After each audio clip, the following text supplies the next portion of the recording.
Good evening. The first free school in the Black Country officially opened today, but the school, which can teach more than 400 pupils, has only 20 children registered so far. Free schools are state-funded, but they're independent of local authority control. In the West Midlands, there are now 14 free schools, 9 for secondary-age pupils and 5 primaries. But as the number increases, are they going to come out top of the class? Bob Hockenhull has been investigating.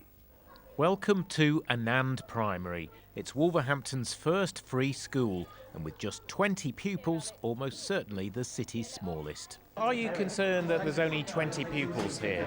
Oh no, I'm happy because they get individual attention, which makes it a little bit more better. It's a sentiment echoed outside on this poster.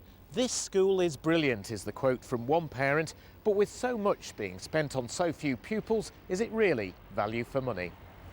Wolverhampton's mayor officially opened the school today, but admitted if it was under local authority control, it would have to close with such a small intake. There's no doubt about it, in the current climate you couldn't survive with 20 children. But then, you know, we have to work under the government's policies and guidance. Free schools are funded by taxpayers. The government says they create more competition and drive up standards. Here at Anand, work is about to start on a £1.6 million extension in anticipation of the day when the school, which promotes Sikh values, reaches its capacity of 420 pupils. Well, that £1 million is not being spent on just these 20 pupils. I think that's what we need to be mindful of. That is future-proofing for the whole 420, and then when you put it into that light, then yes, it is value for money. But some say this is preferential funding and local authority schools are losing out. You've got schools which are badly funded, which are bursting at the seams, and yet you can't find place for those pupils unless you want to send them to free school. That said, there's no doubting the enthusiasm and commitment around free schools. At Nishcombe in Birmingham, parents have even helped to convert this warehouse into what will soon become their children's sports hall. Bob Hockenhull, BBC Midlands Today. Well, with us now is the Conservative MP for Wolverhampton South West, Paul Uppal. Good evening to you. Good evening, Nick. Free schools are very much a flagship policy for the government. Not much take-up in Wolverhampton. Well, this is very much the first step.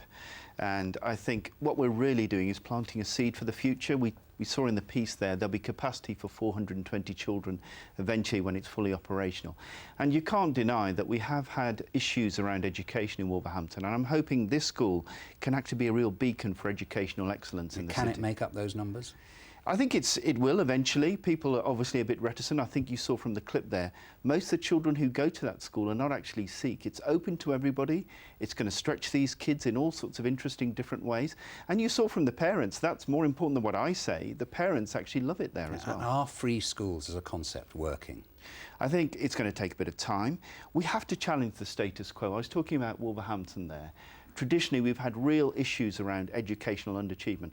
If our children are going to make their way in the 21st century, we've got to give them the best opportunity.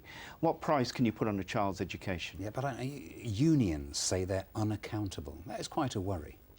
Look, there will always be those who are sceptical, and rightly so. But I know personally from my own life, I wouldn't be a Member of Parliament if I wasn't inspired by one teacher. I'm a local lad. I went to Matthew Bolton College, Harborne Hill Comprehensive and Pagnell School in Northfield. That changed my life completely. One thing I enjoy being an MP is going into schools, talking to young people and saying, look, I was a shy child. If I can become an MP, there should be no limit on what you can do. And I think free schools can offer that ambition and aspiration. But they do say that free schools drain from other state schools. Well, I think they just add to the whole pool of education. They will challenge maybe some assumptions that other sort of educationists, maybe teachers have. But overall, I think in the package, it'll be better for the city and better for the country as a whole. Paul Uppal, thanks very much indeed. Thank you. Now, coming up later in the programme,